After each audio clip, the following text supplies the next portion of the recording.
Hello दोस्तों, आपका फिर से स्वागत है गुड्डू 0.9 में। तो आज मैं फिर से एक नया कहानी लेकर आया हूँ। ये कहानी में ऐसा खासियत है जो बहुत डरावनी है। ये कहानी बहुत डरावनी है। ये कहानी आपको सुनकर बहुत डर लगने लगेगा। तो चलिए हम अपना स्क्रीन की तरफ चलते हैं। ये कहानी को सुनकर कैसा लगता है आपको कमेंट में जरूर रिप्लाई कीजिएगा। तो चलिए अपना स्क्रीन की तरफ चलते हैं। दोस्तों हम अपना स्क्रीन पर आ चुके हैं, तो चलिए इस कहानी को सुनते हैं। यह कहानी सुनने के बाद आप ज़रूर कमेंट कीजिएगा कि कहानी कैसा लगा। तो चलिए हम अपना चलते हैं एक वीडियो की तरफ। यह कहानी बिहार विश्वविद्यालय के कॉलेज कैंपस में हुई घटना के बारे में है। मानो या न मानो, लेकिन इस कैंपस में मुझे भूत प्रेत होने के कई सारे किस्से सुनने को मिल रहे हैं। इसी के एक घटना के बारे में है आज मैं आपको बताता हूँ। कॉलेज हॉस्टल के रूप में नंबर 101 के छात्र को रोशन बताते हैं कि कुछ दिन पहले एक रात को जब मैं सो रहा था तो अचानक जोर से भयानक आवाज़ सुनाई देने लगी और उसी आवाज़ के कारण मैं जाग उठा और मैंने अपने चारों ओर देखा, लेकिन कुछ नहीं था।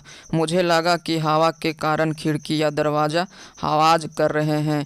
वहीं पर मुझे रूम में किसी के चलने की आवाज़ सुनाई दी और साथ में यह भी महसूस हुआ कि कोई अपने नाखून खिड़की पे घिस रहा है। जब मैंने दूसरे दिन यह बात की जांच करवाई तो मालूम पड़ा कि 20 साल पहले एक छात्र रवि ने आत्महत्या की थी और तब से लेकर आज तक उसकी आत्मा इसी रूम में घूम रही है। और इस बात की कई छात्रों ने की है। ऐसी ही एक दूसरी घटना, यह घटना सन 1920 की उसी हॉस्टल की है और यह बात की जानकारी उसी कॉलेज के एक ग्रुप ने बताई थी। जितेंद्र करके एक विद्यार्थी उस एक कुत्ते को अपने रूम में पाल रखा था, लेकिन कुछ कारण से उस कुत्ते की मौत हो गई है। जितेंद्र उस कुत्ते को लेकर पास के जंगल में दफनाने के लिए गया। यह वापस आकर अपने रूम में जाकर सो गया या फिर कभी उठा ही नहीं। जितेंद्र की मौत कैसे हुई वो आज भी कोई रहस्य है। ऐसी ही रहस्य घटना के कारण उस कॉलेज के छात्र में डर बैठ गया और ऐसी ही सत्य घटनाएं उस कॉलेज में बार बार होती रहती है। बिहार विश्वविद्यालय के उत्तर दिशा की और करीबन 4 किमी दूर एक लेडीज़ कॉलेज है।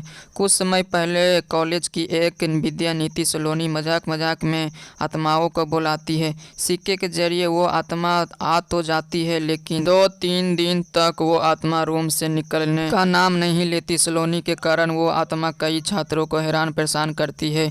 बाद में सलोनी उस आत्मा से माफ़ी मांगती है कि वो वहाँ से चली जाए। माफ़ी मांगने के 2 दिन बाद वो आत्मा वहीं से खुद वापस चली जाती है, लेकिन सलोनी की हरकत के कारण उस कॉलेज से निकाल दिया जाता है। ऐसे ही जो लोग रात को देर तक पढ़ाई करते हैं उसे कभी न कभी भूतों का सामना करना ही पड़ता है। उन सभी को ऐसी ही हृदय शक्ति के होने का एहसास होता रहता है।